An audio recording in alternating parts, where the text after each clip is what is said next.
Hello, my name is Mike Ward and I'm the Global Director of Content at Informa Pharma Intelligence's Insight portfolio.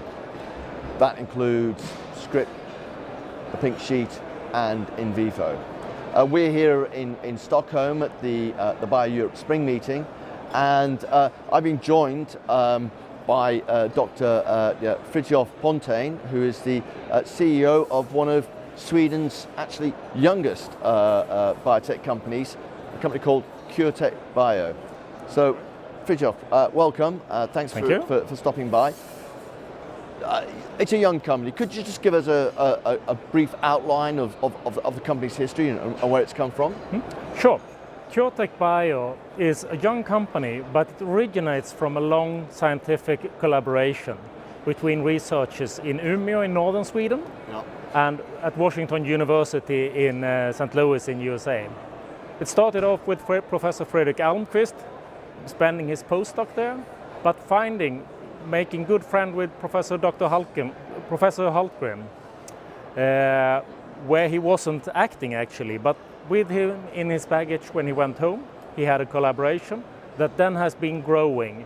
And microbiology is very strong in Umeå as well as in St. Louis. And actually Professor Hultgren made his postdoc in Umeå as well. Right. So that grown, and with the results coming out from the collaboration, they identify that this is far too good to just publish. So the company was formed. I joined the company 2 years ago. I have a background from AstraZeneca, where I've been working with early profiling of drug candidates. And we are developing new treatments for bacterial infections. Right. Yeah. Okay. So,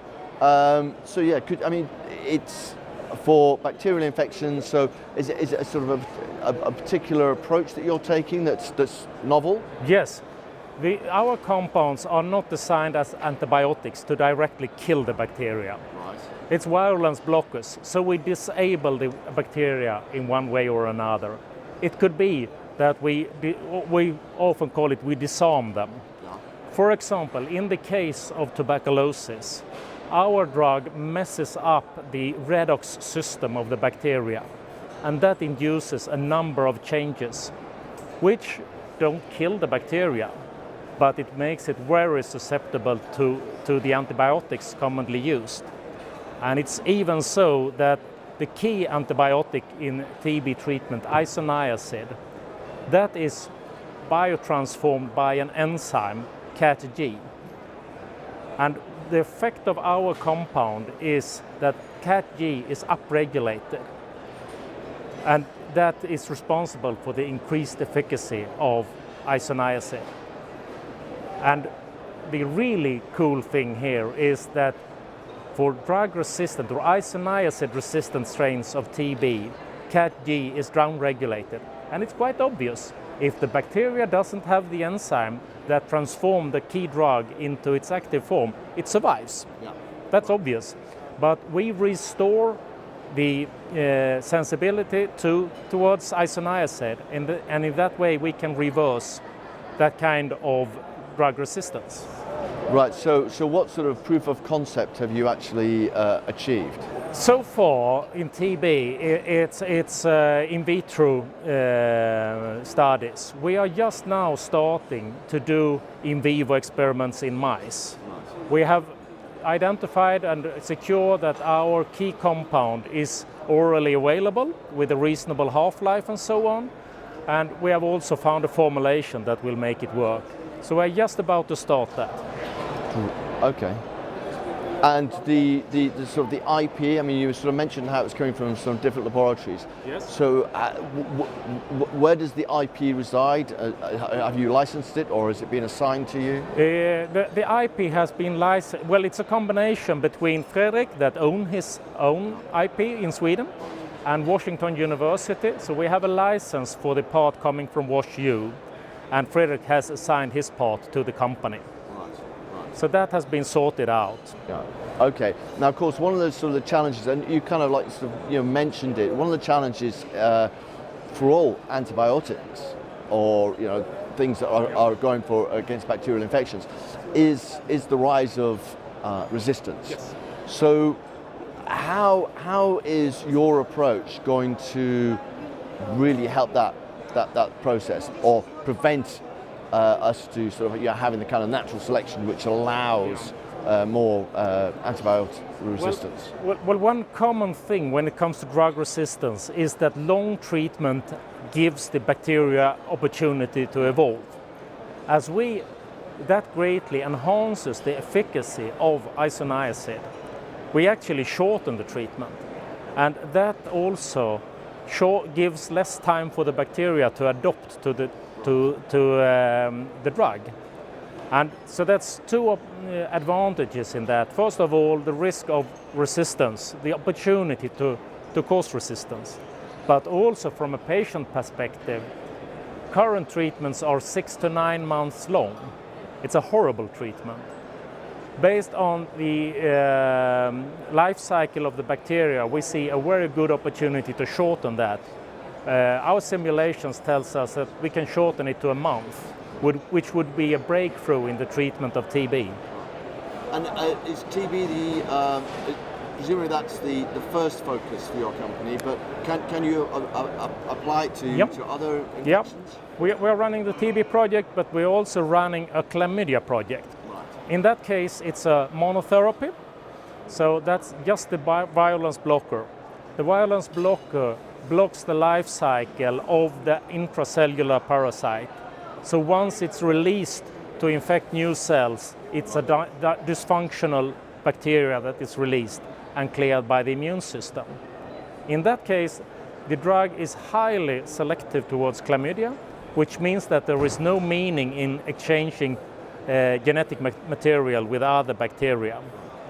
We also have another side effect there, that those drugs have a very good PK profile. They are totally absorbed, and such compounds are rarely secreted unchanged. They will in the end be metabolized, and they won't reach the microbiome further down in the gut. So there will be very little contact with the classical microbiome. So in that case, we can save the microbiome of the patient instead of the current treatment where you use broad spectrum antibiotics that wipe the microbiome and induces overgrowth of resistant bacteria. So how have you funded the company so far since its inception? Since its inception, it has been funded by soft capital from Swedish authorities and from the incubator in Umeå biotech incubator. That got a good grant from Erling Persson Foundation. That's basically Hennes & Mauritz clothing. So if you think I'm lousy and cheaply clothed, the rest it's based on coming from that. No. But now we are looking for further funding to progress the TB project into a full validation according to the Cornell model. And the focus there is relapse, which is the key thing with TB. For the Chlamydia program, we expect to have proof of principle before the summer. And then we see that we need money for the final lead optimization, a year to 18 months before progressing to an IND. Right. So how much money are you looking to raise? For the Chlamydia project, we see that we need 10 million to take it to a $10 million. $10 million, yeah. And slightly less for the Chlamydia program. So Chlamydia you said was 10 million, or do you mean TB? Oh, TB 10 million, and slightly less for the Chlamydia case, 8 to 9 million there. Okay. Together there will be a synergy, so we could give a discount if we can finance both of them, of course. Sure. And what kind of investors are you actually looking to bring on board? We would gladly see a set of investors, venture capital, but also we would be happy to include partners, not the least for the TB case, where the clinical aspects becomes fairly complicated. Chlamydia is very easy from a clinical perspective. It's even possible to combine phase 1 and phase 2, as the main patient group is healthy young adults Right. And you anticipate taking these programs how far yourselves? Well, we see that our core competence relies in the technology to affect bacteria and to early drug development. So we would prefer an exit after phase 1 or a combined phase 1, phase 2. Right, okay. So at this meeting, you're here to meet investors, or are you here to meet partners? My prime purpose is to meet investors, but of course partners is a way to progress it. I don't see that one should do either or, because a partner can add on so many competencies that a small company is lacking. Okay, great. Well, yeah, Fritiof, all the best for those endeavors. Thank you. Thank you for stopping by.